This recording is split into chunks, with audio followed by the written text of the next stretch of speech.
आमतौर पर हम क्या सुनते हैं? यही कि एक महिला की सबसे बड़ी ताकत उसका प्यार होता है।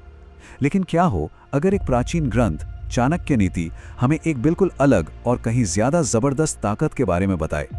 चाणक्य नीति का ये एक वाक्य ही अपने आप में बहुत कुछ कह देता है। जरा सोचिए, एक ऐसी शक्ति जो शांत है, जो दिखती नहीं, लेकिन फिर भी उसमें किसी साम्राज्य को बनाने या तबाह कर देने की क्षमता है। तो जो हम आम तौर पे सोचते हैं और जो चाणक्य का नजरिया है, उसमें फर्क क्या है? देखिए, एक तरफ जहां प्यार और भावनाओं को ताकत माना जाता है, वहीं चाणक्य कहते हैं कि असली ताकत तो मौन में है, चुप्पी में। ये भावनाओं का दिखावा नहीं बल्कि संयम है। ये कोई शोर नहीं मचाती पर सब कुछ बदल कर रख देती है। इस गहरे विचार को ठीक से समझने के लिए हम इन हिस्सों में बात करेंगे।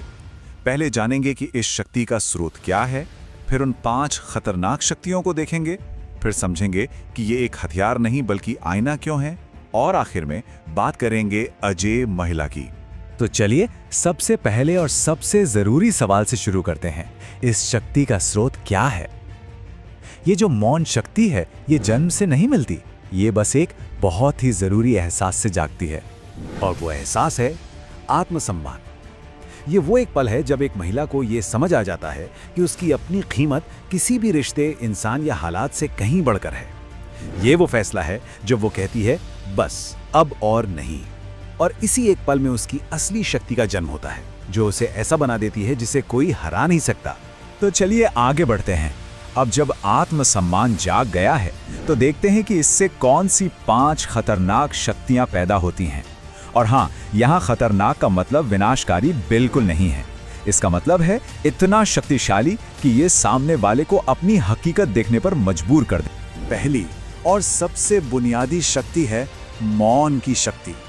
जब एक महिला बात करना बंद कर देती है, तो इसका मतलब ये नहीं है कि उसके पास कहने के लिए कुछ बचा नहीं, बल्कि इसका मतलब ये है कि अब वो कुछ भी कहना जरूरी नहीं समझती।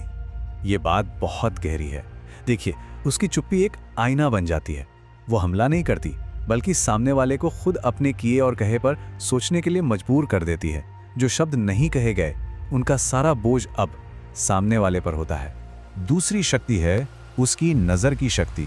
और ये सिर्फ आंखों से देखने के बारे में नहीं है, ये गहरी समझ और चीज़ों को भांप लेने के बारे में है।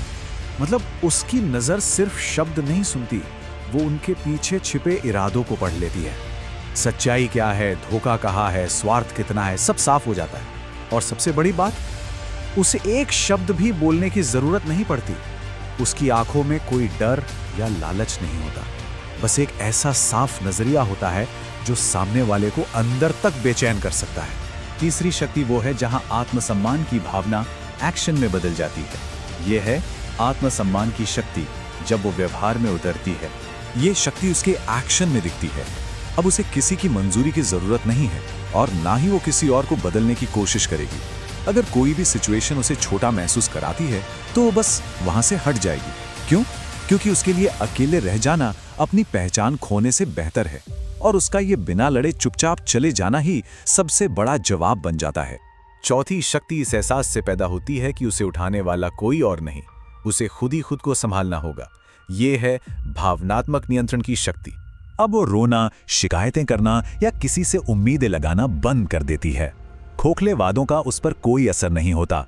वो सिर्फ भावनाओं में बहकर नहीं, बल्कि अपनी बुद्धि से सोचने लगती है। वो अपने दर्द और आंसुओं को कमजोरी नहीं, ताकत बना लेती है। और यही चीज उसे किसी भी तरह के मैनिपुलेशन से बचा लेती है, क्योंकि वो जान जाती है कि हर लड़ाई लड़ने लायक नहीं होती।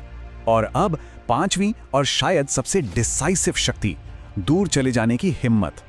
ये सिर्फ किसी जगह को छोड़ना नहीं है, ये बिना कोई वजह बताए, बिना कोई सफाई दिए एक हालात को पूरी तरह से पीछे छोड़ देने का साहस है। और ये कोई अचानक लिया गया फैसला नहीं होता, ये एक सोची समझी प्रक्रिया है।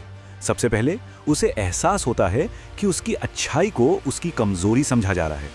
फिर वो धीरे धीरे और जानबूझकर चुप हो जाती है, और आखिर में बिना एक शब्द कहे, बिना एक आंसू बहाए वो चली जाती है, और अपने पीछे एक ऐसा खालीपन छोड़ जाती है जिसे भरना मुश्किल होता है। तो इन सारी शक्तियों का असली मकसद क्या है, ये समझना बहुत जरूरी है कि ये कोई हथियार नहीं बल्कि एक आईना है।